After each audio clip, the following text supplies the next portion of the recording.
Hello friends, this is Pastor Richard. So thankful that we get to live in Saudi Arabia and to represent Jesus and his gospel. The word gospel in Arabic, Injil, means good news. At least that's where it comes from in the Greek language. And in order for there to be good news, there also has to be bad news. So really the question when we are looking at the gospel is, what is the bad news that makes the good news so sweet? Well, very simply, the bad news is this, that every human being is sinful. And God, because he's holy, will not allow sinful men or women into his presence. And the really sad part of all of this is there is nothing that we can do to make ourselves good. So the bad news is that we're separated from a holy God, a good God, because we are bad, every single one of us. There's a story told about an African king, and he had a problem in his kingdom. There was a chicken thief who was running wild.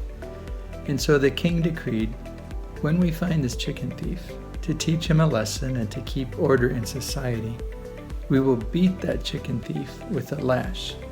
And in that lash will be little pieces of metal so that when the lash hits his back and is pulled away, it will take away pieces of the flesh, because we really need to punish the thief so that he doesn't continue to steal and that order can be brought to the kingdom.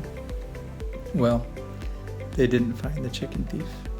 So the king, becoming a little irritated, said, "All right, now if we find that chicken thief, we will lash him many times, maybe 25 times, to teach him a lesson." But they didn't find the chicken thief. Now the king, feeling mocked, said, "All right, if we find the chicken thief, 50 lashes." They didn't find him. And now the king, angry, said, "This is insulting, and this is terrible. So when we find this chicken thief, we will lash him 100 times, a punishment so severe that maybe even the strongest man couldn't survive." Well, they found the chicken thief.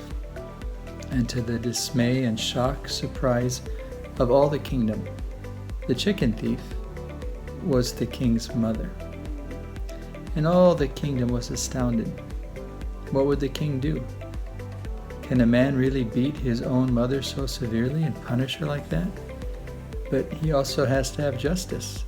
He can't treat his family different than the rest of the kingdom if he's a good king. Where's the justice and where's the love, and what will the king do? Well, the day of punishment came, and the king was sitting on his throne, and his mother was brought before him. "Tie the thief to the whipping post," he said. "Give her all 100 lashes. And if you refrain, you do so at the cost of your own life." And the crowd was stunned. "One more thing," the king said.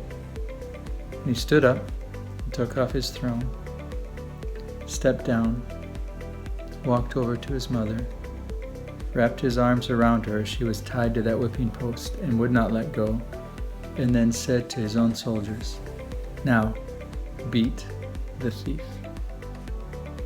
And what he did was the king took his own judgment on his own back, and he absorbed the punishment for his own mother. This is what Jesus did. Jesus stepped down from his heavenly throne, took on flesh, he became a man, because you and I were guilty, and we deserved death.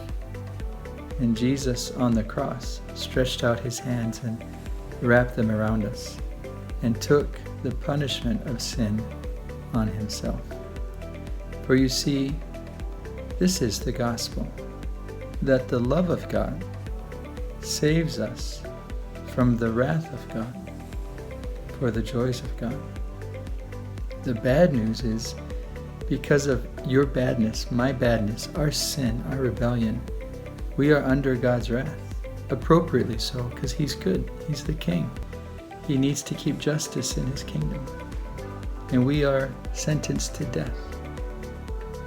But God came down, entered our world, and because of his love, protected us from his own punishment. And so justice and mercy meet in the Lord Jesus Christ. so that we can enjoy his presence forever. What is the gospel? The love of God saves us from the wrath of God for the joys of God.